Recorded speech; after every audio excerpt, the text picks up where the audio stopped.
when Jesus is brought to the house of the high priest, to a trial, it was an exceptional trial. Why? It happened at night, and according to rabbinic laws, you don't judge, especially capital punishments, at night.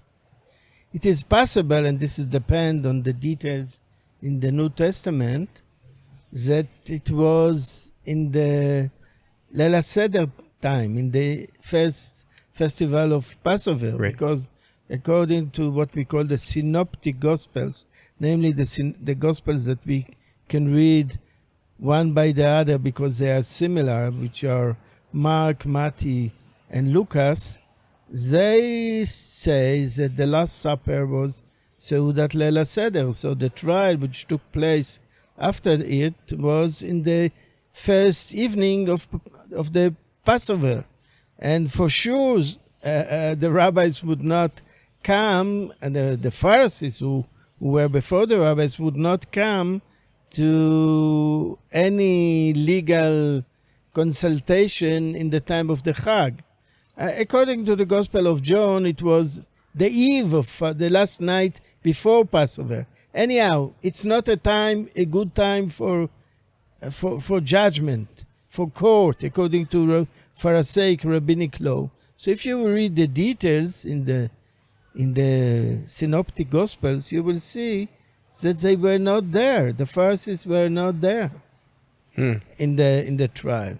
They were the priests, the high priests, and the scribes who were close to the priesthood and followed the priesthood. But Pharisees are not mentioned in this trial. They did not come. I can imagine to myself that they sent to knock on the door of Rabbi Gamliel HaZaken, who lived in that time in Jerusalem. He is mentioned also in the New Testament, or Rabbi Yochanan ben Zakkai, and come, we have to have a trial of one person from Galilee. His name is Joshua, son of Yosef. And he would say, now, in the evening, Passover evening, if he said it day before Passover, I have to do bdikat chametz, I can't come. I have to check for unleavened bread. This is not the right time. Are you crazy to make a trial this night? So they disappear. And the fact that they were not attending there was crucial. Why? As I said, there was a great debate about the Messianic idea in biblical times.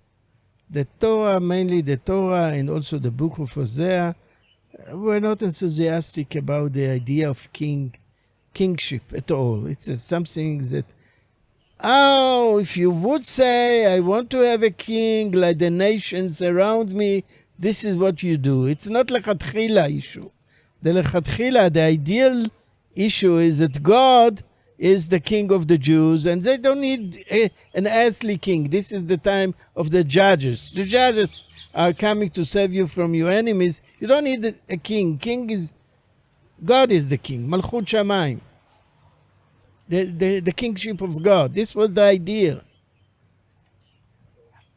However, as I said,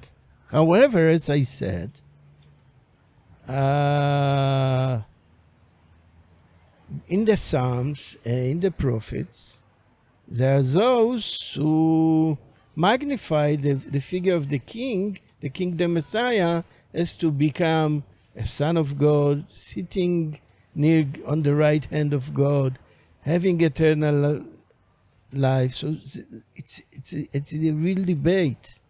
The Pharisees and the rabbi after them mainly follow the Messianic ideology, like Jesus himself. They didn't agree that Jesus is the Messiah, but they agree that the people of Israel should wait for a Messianic figure would have a higher elevated status, that he can be described as a son of God, and he can be described as in Psalm 110 and sitting on the right hand of God, etc., etc. So this was the Pharisaic views. They were pro-Messianic. In the later scenarios, and not just any Messianism, a divine Messianism. Divine Messianism. When Rabbi Akiba, who lived a generation later, he was one of the main leading figures after the destruction of the temple. Maybe the great figure of the rabbis after the destruction of the temple.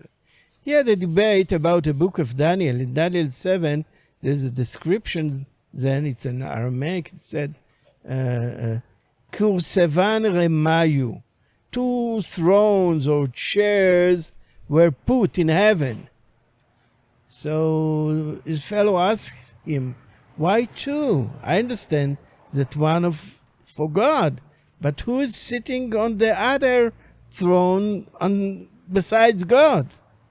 And he said, Rabbi Akiba, Echad lo ve'echad leDavid. Namely, the other throne is kept for David, for the Messianic figure, for the Davidic Messiah. So he agreed that the Messiah should be elevated to a semi-divine status and take a chair, a throne, on the right hand of God. Yeah. So let's go back to Jesus' trial. Yes. So I said, would the Pharisees sit there? They would not let the court to give Jesus death penalty. How do I know? Because there were later 2 cases where followers of Jesus were brought before a mixed court, Pharisees and Sadducees. What happened? One was the trial of Petrus, and the other one was the trial of Paul. In the trial of Petrus, Rabbi Gamliel, this is what we call in rabbinic Petrus circles, is Peter. Peter. Yeah. In the trial of Peter, Rabbi Gamliel, this is what we call Rabbi Gamliel Azaken, the one who lived in Jerusalem before the destruction of the temple. The elder. Rabbi Gamliel, the elder, he said, oh, Messianic idea, this is a complicated issue. Leave these people, we don't know. Messianic expectations are several candidates, complicated, we can do anything. Let him go. Paul, when he came to his court, he said, I see that there is half Sadducees, half Pharisees. Pharisees, my brothers, we share the belief in resurrections. They, the Sadducees, do not believe in the resurrection. I go with you because we have a common belief. Resurrection, which is true, the Pharisees believe in resurrection. The Sadducees rejected resurrection. So he was also acquitted. Yes. So I imagine that if the Pharisees, if the court, the trial of Jesus would happen in another timing, a timing that was kosher for the Pharisees, and they would come there, the result would be absolutely different, because they would say, okay, he claims that he is the Son of God.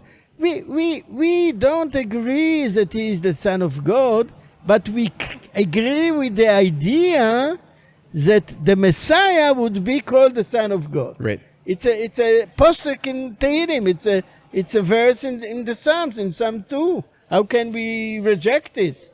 So when the high priest said, oh, this is blasphemy to say I am the Son of God, immediately death penalty, the Pharisees would not take it, would not agree to it.